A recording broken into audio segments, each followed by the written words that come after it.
Hey there, I'm Andy. And I'm Mason. And today we're going to sell you the greatest post-surgical ACL rehab protocol to date. First patient we ever used this protocol on was Edward. He was a 30-year-old coach coaching his youth basketball team when a player suddenly rammed into the side of his leg, fell to the ground, and described hearing a popping noise. After the game, it was confirmed that he had a grade 3 ACL sprain. He decided to opt for a reconstruction surgery as opposed to doing a non-operative approach. Our first time ever seeing Edward was 2 weeks post-op. He was unable to fully extend his knee and only had 25 degrees of flexion. His current pain level was about 5 out of 10 during activity and partial weight bearing, and 1 out of 10 during rest.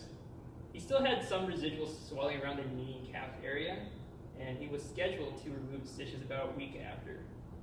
And his primary goal is just to get back and play with his players again, coach them, and run through practices. Yeah, take a shot. My knee. The ACL, also known as the anterior cruciate ligament, is one of 4 main ligamented structures in the knee that help support it during motion. It sits directly behind the patella and in front of the PCL. As you see here, this is the ACL. Here, anterior to the PCL.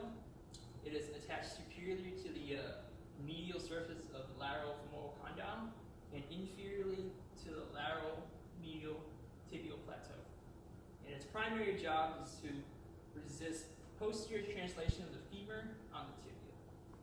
After someone suffers an ACL injury, there are 2 routes that they can choose, either operative or non-operative. It's largely based on the circumstances around the injury and what the patient wants to gain back. They can go either route without a problem. In cases where they do not choose surgery and go the non-operative route, they may face chronic instability and could injure other structures because they do lack that support from the ACL. So some things to consider during immediate care is to reduce swelling, patient pain, and limiting any motion in the knee. And they should begin a pre-rehabbing the injury and prep for the surgery in a few weeks. Because normally ACL surgeries, they don't always follow immediately after surgery. Some other concerns about ACL surgery is how the patient will deal with it and how it will affect their everyday life. For instance, for Edward, he's a coach, he's a father, he has kids to take care of, he has players to coach, and it will deeply affect him in his lifestyle and his work. The patient determines that they want to go the operative route. That means that they will have to undergo a ACL reconstruction surgery. Now, this has been shown to improve long-term results with knee stability as opposed to not replacing a deficient or grade 3 tear ACL. Another difference between operative and non-operative is that the patient will not be able to do pull activities or really get their incision wet until that fully heals, because you don't want to get that infected with bacteria. So in the case that a patient does want to take a more conservative route towards their ACL rehab, one of the concerns that they'll be facing is instability and risk of re-injury. Rehab plans for non-operative and operative treatments are very similar. However, for non-operative, there's a heavier focus on knee stabilizer muscles and more caution towards any multi-directional movements. So for instance, like a lateral slide or a lateral hop. Also, patients choosing a non-operative route will likely be wearing a brace for a longer period of time and wearing a brace for any exercises they do to provide some sort of stability for their knee. During phase 1 of our rehabilitation plan, we focused a lot on improving Edward's active range of motion, decreasing his pain, and also his swelling.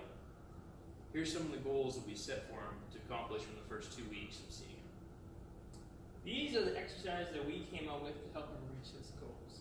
So for instance, for cardio, we would try to get him on a UBE or biking. To reduce his pain and swelling, we'll try some cryotherapy. To work on some range of motion, we'll have him do some hamstring steps and quad sets and some heel slides. And also work on some of his core with abdominal hollowing and bracing. For quad sets, patient will be either seated or lying supine on a table and isometrically contracting their quads, keeping their leg in extension. For heel slides, patient will be lying supine on a treatment table with their feet planted on the wall and slowly sliding their heels off of a slick surface down towards the treatment table. Using the other leg to prop back up and doing the same motion again. For abdominal hollowing, patient is instructed to suck their belly button to the spine and hold. For abdominal bracing, patient is instructed to flex their abdomen as if they were going to take a punch in the stomach. But wait, there's more!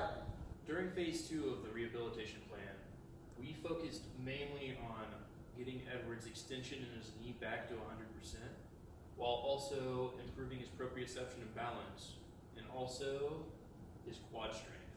These all will allow him to progress to future exercises during the later stages of his rehabilitation. Some exercises that we came up with were to continue his cardio work since he is a basketball coach. So we're going to get him on the bike, but this time a full rotation on the bike.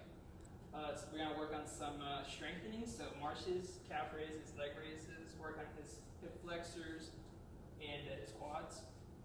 And then work on some abduction strength, so clamshells and isometric ball squeezes, as well as work on his posterior chain of muscles with hamstring curls and maybe leg extensions.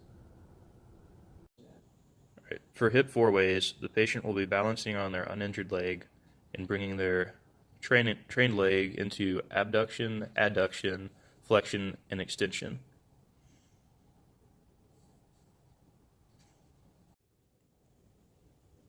For clams, the patient will be side-lying with a TheraBand above their knees, and they will abduct the top leg to work their adductors and hip strength. But wait, there's more! For phase 3 of our rehabilitation program, we're going to continue increasing strength at least up to 85% before we start plyometric work. Also, we're going to achieve full range of motion and maintain it. Proprioceptive is still going to be a very important aspect of our rehabilitation plan at this phase. We really want to make sure his single leg ability to maintain balance is very solid.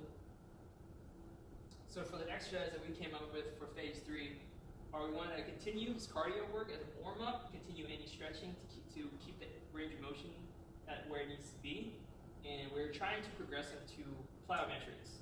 So we're going to work on some step-ups, and work on a lot of proprioceptive now since he's in full weight bearing, or should be in full weight bearing. So we're going to do any single leg stance on Eric's pad, single leg squat jumps, overhead ball tosses, anything to help him work on his proprioception. And definitely continue to work on increasing his strength with the total gym, any hamstring curls, and squats. For lateral steps, patient will be standing with a TheraBand around their ankles or their knees and taking large lateral steps to the sides to work on their abductor muscles. For a step up, patient will be standing and using a step set at a certain height, with one foot pushing up and coming back down without touching the other feet to the step. For windmill cone taps, this is a proprioceptive exercise. Patient will go down, touch the ball with either hand with one leg moving back, switching every single rep. But wait, there's more! For phase 4, the final phase of our rehabilitation program, we're going to make sure Edward gets to 100%. That includes making sure that his injured leg is back up to 100% of strength as compared to his uninjured leg, as well as range of motion. We're also going to make sure that his plyometric and proprioceptive abilities are on par with his uninjured leg, and progress to some functional and sport-specific goals.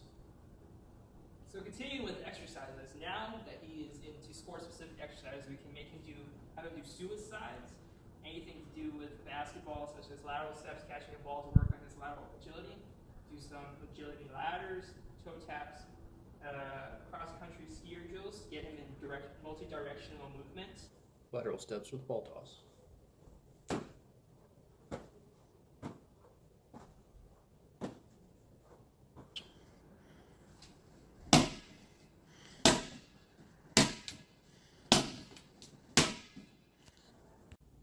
For suicides, the patient will run from one end of the court or area to the other area, cut and turn and run back a set number of times.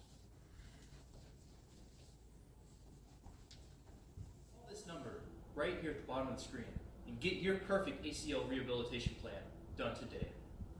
3 easy payments of $19.99. Call us number right now.